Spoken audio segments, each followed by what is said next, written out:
जी भैया। और आज मैंने बहुत महत्वपूर्ण विषय पर आप सब लोगों को आमंत्रित किया है। तो मैं सर्वप्रथम आपका सबका बहुत धन्यवाद और बहुत शुक्रिया अदा करता हूँ कि आप इतनी कड़कती हुई ठंड में जो है आज आपने हमें मौका दिया यहाँ पे आने का, मेरे घर पे विशेषकर। तो इसके लिए मैं आपका बहुत बहुत शुक्रिया अदा करता हूँ, धन्यवाद देता हूँ। थोड़ी सी बात अभी अभी कुछ दिन से एक आध इशू पे, जहां से मैं विधायक हूं सरधना से, क्योंकि कई बार कुछ चीजें ऐसी होती हैं जिसमें कोई व्यक्तिगत अगर कोई बात हो तो उसमें बोला नहीं जाता। हम लोग सब लोग सार्वजनिक लोग हैं, तो परिवार सबके हैं। तो कोई परिवार से जब संबंधित विषय ना हो, अगर सामाजिक विषय में कोई दखल दे रहा हो, कोई सामाजिक ऐसी चीजें बोल रहा हो जिससे जनता प्रभावित हो रही हो, तो हम लोगों को फिर बोलना बनता है। मैं सर्वप्रथम आप सब लोगों से ये कहूंगा कि मैं जिस पेशे में हूं, जो राजनीतिक जो हमारी पृष्ठभूमि है, हम लोगों ने छात्र राजनीति से अपनी शुरुआत की है और बहुत मेहनत और मशक्कत से 2 बार चुनाव हारे और फिर जीते हैं।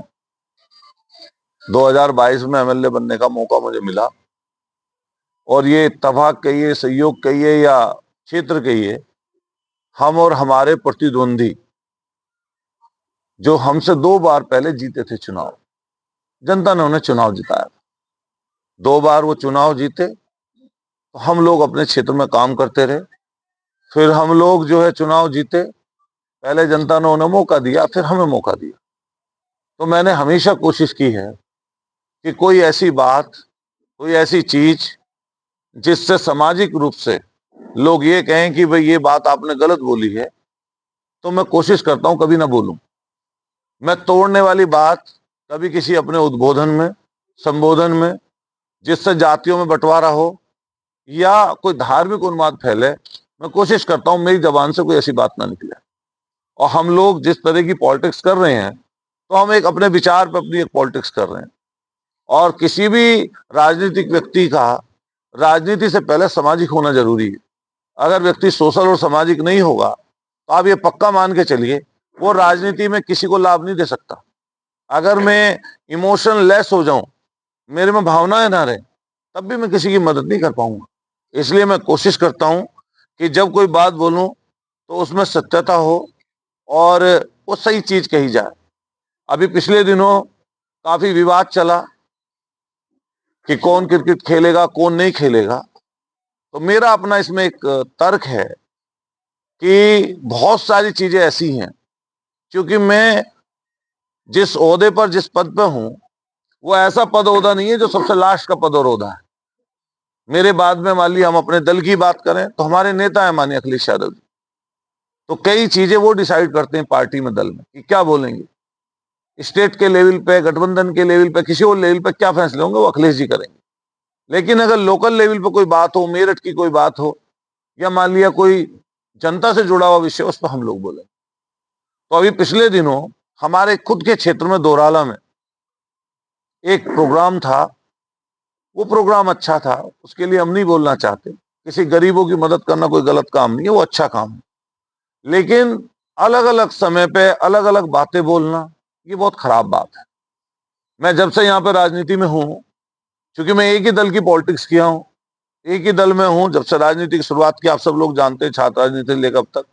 और हमारे जो सामने जो हमारे प्रतिद्वंदी हैं, वो हमारे प्रतिद्वंदी इसलिए नहीं है कि हमारी कोई उनसे जमीन जायदाद की लड़ाई है या कोई हमारी उनसे कोई और किसी तरह की लड़ाई है। हमारी लड़ाई उनसे विचार की है।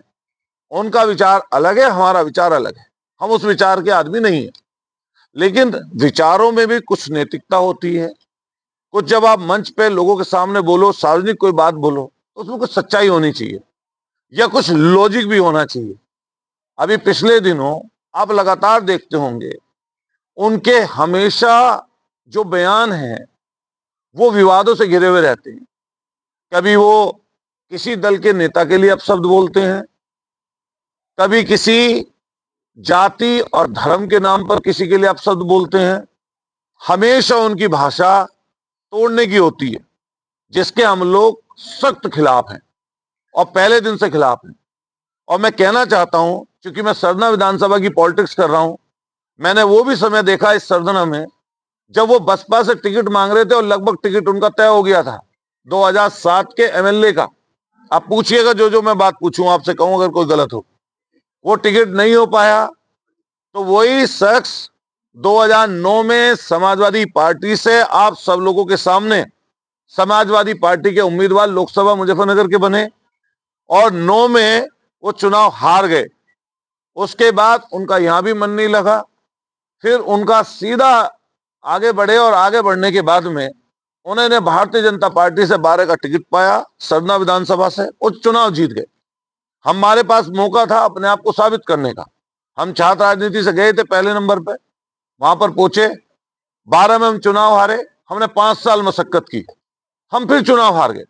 वो फिर भारतीय जनता पार्टी से विजयी हुए 2017 में। भारतीय जनता पार्टी की सरकार बनी। सरकार बनने के बाद में उनके पास सारी वो साधन और सुख सुविधाएं थी जिससे वो लोगों का भला कर सके, लेकिन जनता ने हमें मौका दिया और 22 में मैं विधायक बन गया। ये सरदना से संबंधित हिस्ट्री मैंने राजनीतिक आपको बताई। हमारे से पहले महान शख्सियत हुए रविंद्र पुंडरी साहब, वो उस क्षेत्र का प्रतिनिधित्व कर चुके हैं, जिनकी छवि, जिनकी ख्याति दूर दूर तक है। उनको लोग मानते हैं, आज भी मानते हैं, उनके मरणोपरांत भी मानते हैं उनको। लेकिन जो ये शख्स है हमारे यहाँ, ये पूरा का पूरा, पूरी की पूरी यहाँ और सब जगह धार्मिक उन्माद फैलाने का इनका मकसद है। क्योंकि क्या हुआ पिछले दिनों, जैसे ये चुनाव हारे 2022 का, हम तो 2-2 बार हारे, हार पचाई, जनता में मेहनत की, जनता ने उसके बदले में हमें चुनाव जिताया। और हमने पहले दिन से ये बात कही कि हमारे लिए जनता फर्स्ट एंड लास्ट प्रायोरिटी हमारी जनता है। इनके लिए फर्स्ट एंड लास्ट प्रायोरिटी पैसा है, बेईमानी है, झूठ है, धार्मिक उन्माद है, इनके लिए ये है। और वो कैसे है उसको मैं आपको कुछ देर में जरूर बताऊंगा। लेकिन अभी जैसे जैसे इनके बयान आते जाते हैं आप देखते होंगे, कभी इनका बयान रामगोपाल जी के लिए आया, हमारे नेता हैं, फिर इनका बयान माननीय अखिलेश जी के लिए समय समय पर आता ही रहता है। हिंदू मुसलमान से संबंधित कभी कोई शब्द, कभी किसी तरह का इस्तेमाल करते हैं। और जो वो इन्होंने जो इस्तेमाल किया, आप उसकी तह तक नहीं गए। वो शब्द इसलिए इस्तेमाल किया, जो शाहरुख खान का नाम आया, वो लाइट में आने के लिए तो आया ही, लेकिन साथ साथ जो सिक्योरिटी है इनकी वो बनी रहे, इसके लिए उस शब्द का इस्तेमाल किया गया। और ये इस तरह की चीजें पहले भी करते रहे, वो मैं आपको बताऊंगा, आप उससे सहमत होंगे और आपको चीजें उसकी पता भी लगेंगी। ऐसा हुआ कि जैसे ही इन्होंने इस शब्द बोला और इस शब्द के ऊपर बहस छिड़ी, नेशनल मीडिया में चीजें चली, इंटरनेशनल मीडिया में चीजें गई और बीसीसीआई ने कुछ फैसला भी लिया। हालांकि वो बातें सब दोहराने की जरूरत नहीं है, जो बातें हो चुकी ये बातें कि 1.5 साल पहले जिसकी वजह से, जिसके कारण से पूरा बांग्लादेश उबाल खा रहा था पूरा बांग्लादेश। और वहां पे जगह जगह सड़कों पे प्रदर्शन और हिंसक प्रदर्शन हुए, सैकड़ों लोगों की जानें वहां पर गई हैं। वहां की जो सर्वे सर्वा थी शेख हसीना जी, उनको वहां से छोड़कर भागना पड़ा।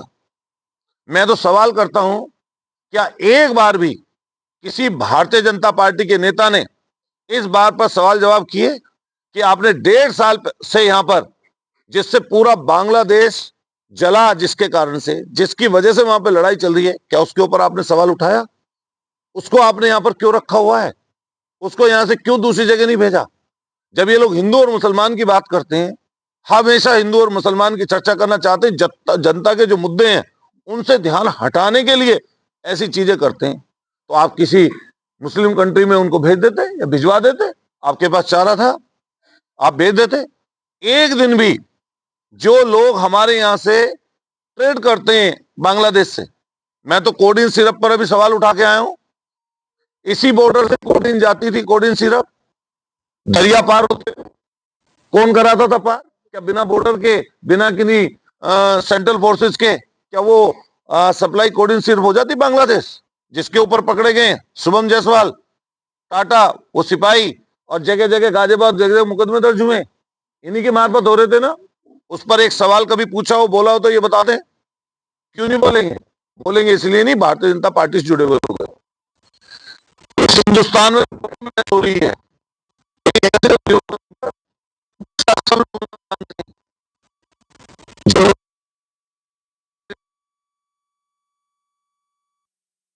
की माने जाते हैं, गुजरात से आते हैं। जब वो झारखंड छत्तीसगढ़ में अलग अलग जगह प्लांट लगाकर बांग्लादेश को सप्लाई कर रहे हैं बिजली, उसके ऊपर सवाल ये क्यों नहीं उठा रहे हैं? इनको उठाना चाहिए था उस पर सवाल। फिर पाकिस्तान बैन है हमारे यहां, पाकिस्तान के लोग क्रिकेट नहीं खेल सकते, लेकिन अगर कोई सीरीज आती है इस तरह की, जिस सीरीज में कुछ ऐसी चीजें हो कि मान लिया अलग अलग देशों की टीम हो, किसी पोल में वो हो, किसी ग्रुप में वो हो, किसी ग्रुप में वो हो, उसके मैच अंतरराष्ट्रीय होते हैं। लेकिन बीसीसीआई ने जो सूची सौंपी होगी, उसी सूची के आधार पर क्या नाम उस खिलाड़ी का नाम आया होगा। लेकिन ये भी अच्छा हुआ कि बीसीसीआई ने उसको बैन कर दिया। ठीक है, वो बात भी अब ये लोग नहीं बोल पाएंगे। बोल इसलिए नहीं पाएंगे वो वाली बात, क्योंकि वो भी चीज अलग हो गई। ये भी नहीं बोल पाए कि जूही चावला भी हैं, उसके हस्बैंड भी हैं उस कंपनी में, उसकी बात भी ये लोग नहीं बोल पाएंगे। और फिर अगर प्रसन्नचिन्ह ये लोग जहीर खान पर उठाने लगे, जिसको माननीय मुख्यमंत्री जी ने अभी मुरादाबाद के खिलाड़ी को इनाम दिया है, अमरोहा के मोहम्मद शमी, उसके लिए ये लोग बोलने लगे। अगर ये लोग हमारे पठान बंधु के लिए बोलने लगे, तो आप तो सिर्फ और सिर्फ ये बात इसलिए बोल रहे हैं कि हिंदू और मुसलमान की आपको बात चलानी है। ये बात आगे बढ़ गई, चर्चा में आ गई, लेकिन अभी तक इनका एक बयान मध्य प्रदेश में दूषित पानी पीने से इंदौर में जो सफाई के क्षेत्र पहला नंबर है जिसका इंदौर का, उन 15 लोगों के बारे में नहीं बोलेंगे। यहां पर रोजाना लूट, हत्याएं, बलात्कार, दुष्कर्म, जगह जगह छिनेती तमाम घटनाएं होती हैं, उनके विषय में एक बार ये बोलना नहीं चाहते। खेती किसानी पर बोलना नहीं चाहते, महंगाई पर बोलना नहीं चाहते, गरीबी पर बोलना नहीं चाहते, शिक्षा स्वास्थ्य पर बोलना नहीं चाहते, लेकिन सिर्फ और सिर्फ ऐसा विषय जिससे जनता का ध्यान रखना हो और अपना स्वार्थ सिद्ध हो जाए, ये काम इन्होंने किया। अभी मैं जो आपके सामने कागज लेकर आया हूं, ये हिंदू मुसलमान की बात लगातार बोलते हैं। ये लगभग 12-15 कंपनियां हैं जिनमें ये या तो डायरेक्टर हैं, या तो ये डायरेक्टर हैं, या इनकी पत्नी डायरेक्टर हैं, या इनकी साली डायरेक्टर है। और जो आपने टीवी पर देखा होगा, पहले भी चर्चा कई बार रही, जिस कंपनी का नाम लेते हैं अल-दुआ फूड प्रोसेसिंग यूनिट, ये अलीगढ़ की है, ये सेकंड नंबर पर इस पे लिखी हुई है।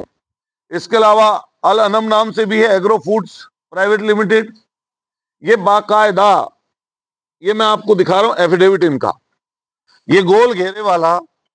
आप इनसे पूछिए कि ऐसा तो नहीं है कि आप नए नए हिंदू बने, ऐसा तो नहीं है कि आपकी दोस्ती अभी जो हिंदू और मुसलमान के साथ आपके साथ पार्टनरशिप रही मोइन कुरैशी के साथ, क्या ये कालांतर में जो फिर पहले आप डायरेक्टर थे और फिर आने वाले समय पर आपकी साली उसमें डायरेक्टर रही, और फिर आने वाले समय पर क्या गोपनीय रूप से उसमें आपकी अब भी साझेदारी है या नहीं है?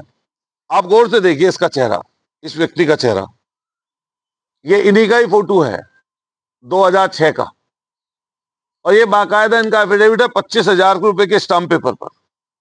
और इसमें अल-दुआ फूड प्रोसेसिंग प्राइवेट लिमिटेड द्वारा डायरेक्टर संगीत सोम पुत्र श्री ओमवीर सिंह जी, निवासी 64 कौशाम्बी नगर गाजियाबाद, इसके दूसरे पार्टनर हैं इसी में मोइनुद्दीन कुरैशी पुत्र श्री साबुद्दीन, निवासी 3 खुर्जा के रहने वाले हैं ये। एक हैं रावत है कोई, ये इसमें है, ये फॉर्म नंबर 32 आता है। इसमें आप देखिए, ये ऐसे ही नहीं है, मैं बाकायदा प्रूफ लेकर बैठा हूं। और मैं जनता से भी कहना चाहता हूं आपके माध्यम से कि ऐसे लोगों के किसी दिखावे ना आए, ये लोग पीछे से क्या है, इनका काला चिट्ठा क्या है, ये भी जनता को समझना चाहिए। एक तरफ ये लोग बीफ फैक्ट्री में मीट की फैक्ट्री में डायरेक्टर बने हुए हैं, उससे ये लोग पैसा कमाए हैं। वहां पर जो पशुओं का कटान होता है, जिसमें 5,000 के लगभग ऊंट, बकरी, भैंस के कटान की अनुमति इन्होंने मांगी थी। अगर ये चीज गलत हो तो मैं आपके चैनल के माध्यम से कहना चाहता हूं कि जो मैं आज आपके सामने रख रहा हूं कि मेरे ऊपर जिनके लिए मैं बोल रहा हूं मानहानि का केस दर्ज करें, अगर मेरी एक भी बात झूठ हो। और अगर सच है तो सबके सामने आकर स्वीकार करें कि कमेले में, बीफ फैक्ट्री में इनका साझा रहा है और आज भी ये लोग कहीं ना कहीं उसमें संलिप्त हैं। न केवल एक फैक्ट्री, बल्कि दूसरी फैक्ट्री का नाम मैंने आपको बताया। दूसरी फैक्ट्री का नाम है Al Anam agro food private limited. और ये पूरी मैं आपको सूची दूंगा जिन जिन फैक्ट्रियों में डायरेक्टर हैं। मैं आपके माध्यम से सरकार से मांग करना चाहता हूं, जो भारतीय जनता पार्टी की सरकार इस समय चल रही है, अगर दूध का दूध पानी का पानी करना चाहते हैं तो इनकी कुछ चीजें माननीय सुप्रीम कोर्ट के न्यायाधीश की अध्यक्षता में कोई कमेटी गठित हो, जिससे इनकी अकूत संपत्ति, काली संपत्ति की भी जांच होना जरूरी है। और ये किस तरीके से जुटाई गई है, इसके लिए भी ये जरूरी है। एक ये फॉर्म नंबर 1 आता है, सर्टिफिकेट ऑफ इंफॉर्मेशन इनकॉर्पोरेशन, तो ये अल्दुआ फूड प्रोसेसिंग का है और ये इन्होंने ही ये कंपनी रजिस्टर की है। ये फॉर्म नंबर 1 है और ये इसका सर्टिफिकेट है, ये इन्हीं के नाम पर है। आप चाहें तो अभी नेट पर जाइए और ये सारी जानकारी जो मैं आपको बता रहा हूं, ये पूरी की पूरी जानकारी आपको इस समय पर नेट पर भी उपलब्ध मिल जाएगी।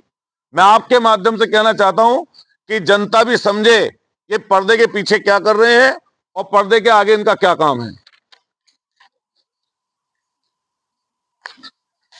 एक कंपनी है, ये जिन जिन में डायरेक्टर है, ये उसकी है जूबा कोप करके। आप नेट पे अगर जाएंगे तो जूबा कोप करके आपको इनके जो कंपनियां हैं संगीत सोम के नाम की, तो ये कंपनियों के बारे में आपको साफ स्पष्ट आपके माध्यम से फिर मैं क्लियर कर दूं